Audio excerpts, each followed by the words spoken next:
कमरों में बड़े बड़े रोशनदान और खिड़कियां हैं। सर्दियों में आग जलाने के लिए खूबसूरत आतिशदान हैं।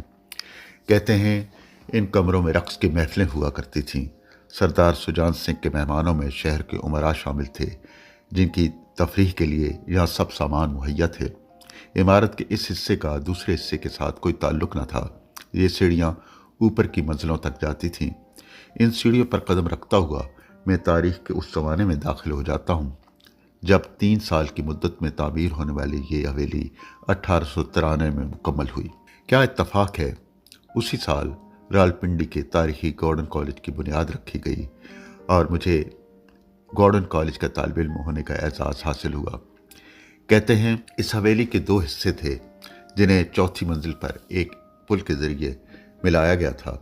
हवेली का एक हिस्सा अदम तवज्जी की वजह से अब मुकम्मल तौर पर बंद हो चुका है। ये हवेली क्या थी? एक महल था,